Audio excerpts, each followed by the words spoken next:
was that? That was perfect. Perfect.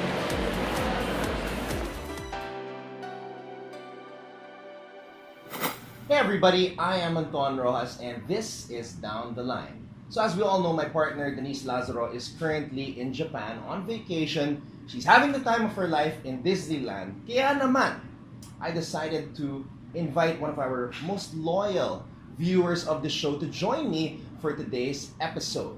Hello!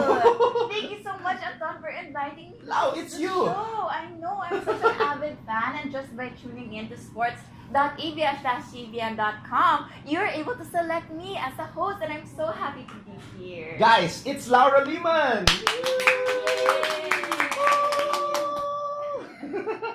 Well, Lau, thank you so much for coming here. This is our set on Down the Line. Wow, Welcome. ganito pala dito. Daming ilaw. Dapat magpa-picture ako mamaya dito.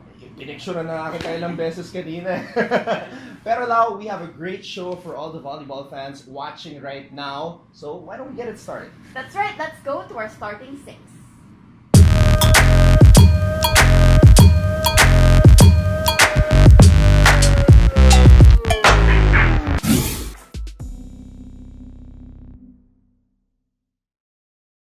Well, last week, we had Alyssa Valdez returning to the country not just to try out for the national team in Davao, but to meet her new teammates in the upcoming 14th V-League Conference, which is going to be the reinforced conference. Alyssa will be joining Creamline. That's right. So Alyssa Valdez, our three-time MVP, is joining a new team called the Creamline Cool Smashers. So last season, she played in V-League for Valicure and Bureau of Customs, but this time around, she has a new team and new teammates. And speaking of new teammates, a very interesting batch of teammates Alyssa will be having here with Creamline. She will be joining NCAA Rookie of the Year, Cheska Rakrakin of the San Beda Red Lionesses, and of course, Adamson standouts, former Adamson standouts, Pao Soriano and Janet Serafica. Our good friend and colleague, Ivy Remulla, will also be a part of that team along with a comebacking Lady Eagle, Ariel Padova. Ooh, and word has it, she'll also be joined by two very famous coaches. Once again, Coach Ty Bundet of the Ateneo Lady Eagles will be coaching Alyssa Valdez, and joining him is Coach Oliver of the Ateneo men's volleyball team. So can you imagine that Coach Ty and Coach Oliver are on the same team? Medyo may gulo doon. Walang energy gap doon sa dalawang yun.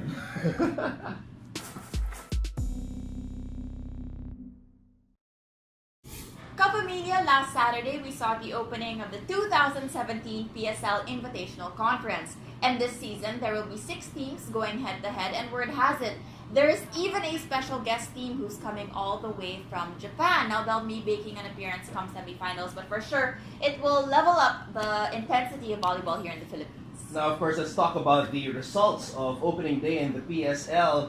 We had, of course, Signal winning against Photon, and then Petron winning in straight sets against Santa Lucia, and finally Generica defeating Coco Life in 4 sets. Now, Coco Life, of course, missed the play and the presence of a certain libero who's enjoying her vacation right now in Japan. Ooh, I wonder who that is. Dapat may pasalubong din tayo. Oo nga.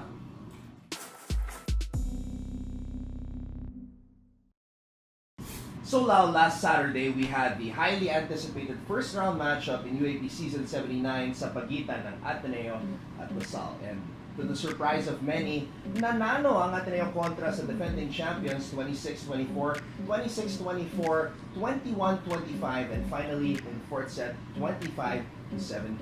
And during that game, ipinakita ng Lady Eagles ang kanilang heart-strong matchup because they won sets number 1 and 2. And in fact, during both sets, LaSalle was actually on their set point already, but the Lady Eagles came in, swept it up, cleared it all out, and won sets 1 and 2. Now, the Lady Spikers were able to steal set number 3, but once again, the Lady Eagles came back, stole set number 4, and are now on top of the UAP rankings with a 6-1 record. And now, you know who came back with a bang? Michelle Morente. After sitting out last season, watching her team from the sidelines, she came back in a big way. 25 points for Michelle Morente in her return in an Ateneo LaSalle matchup, and Kat Tolentino, an amazing Ateneo LaSalle debut. She had 18 points for the Lady Eagles.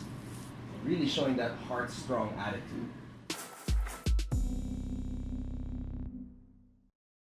You know what, Lau? It's not just the Ateneo Lady Eagles who are doing well in this year's volleyball tournament, pati rin yung kupunan ni Coach Oliver Almadro, the Ateneo Blue Eagles. They swept the first round of eliminations, capping off their journey in that phase of the tournament by sweeping LaSalle 25-21, 25-21, and 25-18. So the Blue Eagles are at the top of the rankings, but following close behind them is National University at the second spot with a 6-1 record. After them, we have USD and UP with a 3-5 record, and following close behind are Adamson and DLSU each with a 2-5 record. Now, UE is still winless for the season, pero okay lang naman yun kapamilya dahil round 1 pa lang, meron naman kaming round number 2. And of course, mapapanood po ninyo ang mga laban 10 a.m. on SNA and via live streaming on sports.abs-cbn.com. We're number 1!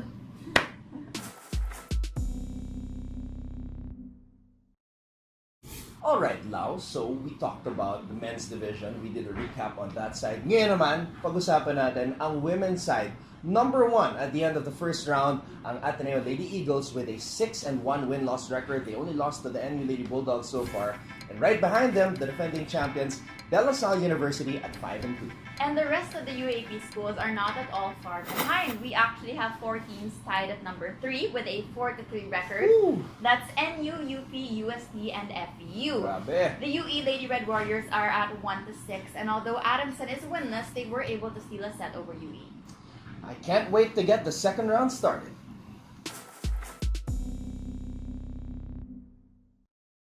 I have always said, months leading up to the UAP tournament, now that Alyssa Valdez has graduated, I felt that Jaja Santiago would become the most dominant player in women's collegiate volleyball in the country. And after the first round, that's exactly what we see based on the numbers. She is leading in the MVP race. She's leading in almost everything, actually. She is a 6'5 middle blocker who's averaging about 18.28 points per game Crazy. with a total of 128 markers. She's also leading in terms of blocks with 0.93 kill blocks per set. Grabe, diba?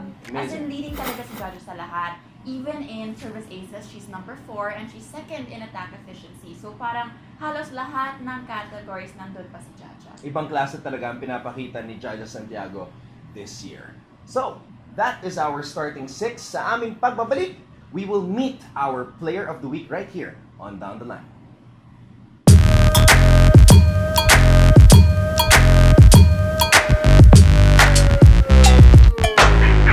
Last week, we introduced the Player of the Week segment on the show right here on Down the Line, and for this week's episode, there was one player who really made a huge impact in the highly anticipated first-round duel between Ateneo and LaSalle, and that player was none other than Michelle Morente. Michelle Morente had 25 big points, a season high for season 79. Oo nga, bumida si Michelle Morente sa pinaka-inaabangang matchup between the Ateneo Lady Eagles and the defending volleyball champions, the De La Salle Lady Spikers. Now, Mitch had 25 big points, and 20 of those points came off attacks in their 26-24, 26-24, 21-25, and 25-17 4-set victory over La Salle. At hindi lang sa opensa gumawa si Michelle Morente, Michelle also had 19 digs and 17 excellent receptions. And to me, her energy, her leadership on the court really infected her teammates, kaya nagwagi ang Ateneo kontra sa LaSalle. So, Lau, when we come back, Ateneo LaSalle, let's go naman to the LaSalle side, because we will be joined by the Taft Tower, Mika Reyes, right here on the show. So keep it right here on Down the Line.